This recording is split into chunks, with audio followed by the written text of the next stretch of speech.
সিলেটের সাদা পাথর শুধু একটি পর্যটন কেন্দ্র নয়, এটি ছিল প্রকৃতির অপার সৌন্দর্যের এক অনন্য নিদর্শন। পরিষ্কার নীল জল, পাহাড়ি ঝর্ণার টলটলে ধারা আর অসংখ্য সাদা পাথরের সমারোহ, সব মিলিয়ে এই স্থানটি ছিল পর্যটক এবং প্রকৃতিপ্রেমীদের কাছে স্বর্গসম।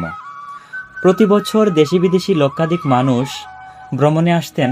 স্থানীয় অর্থনীতি সচল হতো, কর্মসংস্থানের সুযোগ সৃষ্টি হতো, গ্রামীণ জীবনে আসতো প্রাণের স্পন্দন।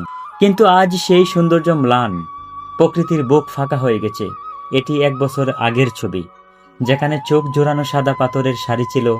আরেকটি ছবি বর্তমানের, যা দেখলে বুক কেঁপে ওঠে। জানি না কার প্রভাবে, কার ছত্রছায়ায় দেশের এই মূল্যবান প্রাকৃতিক সম্পদ নির্বিচারে লুট হয়ে গেল। এ দৃশ্য শুধু হতাশাজনক নয়, বরং আমাদের ভবিষ্যৎ প্রজন্মের প্রতি এক নির্মম অবিচার। একটি দেশের উন্নয়নে পর্যটন কেন্দ্রের গুরুত্ব অপরিসীম।